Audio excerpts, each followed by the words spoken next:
Hi friends, நான் பாருங்கள் இன்றைக்கி நூடுல்ஸ் பண்ணுறேன். எப்படி பண்ணுறேன்னு உங்களுக்கு காட்டுறேன் பாருங்கள்.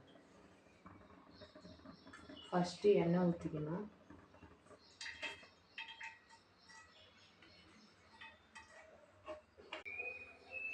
ஃப்ரெண்ட்ஸ், எண்ணெய் சூடாகிடுச்சு. இதை பாருங்கள், இதெல்லாம் நான் கட் பண்ணி வச்சுருக்கிறேன். இதெல்லாம் போடுறேன். இப்போ ஒரு 4 பூண்டு பல்லு கூட போட்டுக்குவேன் நான் அதில். ஃப்ரெண்ட்ஸ், இங்கே பாருங்கள், இது வந்து நல்லா வதங்கிடுச்சு. வெங்காயம், கேரட், கீரை எல்லாம் போட்டுது. அதில் கொஞ்சம் உப்பும் போட்டிருக்கிறேன் நான் ஃபஸ்ட்டே. இது நூடுல்ஸை போட போகிறேன். ஃப்ரெண்ட்ஸ், நூடுல்ஸை போட்டு இப்போ வந்து சோயா சாஸ், சில்லி சாஸ், அப்புறம் ரெட் சில்லி சாஸு இது 3 நான் மிக்ஸ் பண்ணிடுறேன். ஃப்ரெண்ட்ஸ் பாருங்கள், நூடுல்ஸ் வந்து ரெடி ஆயிடுச்சு.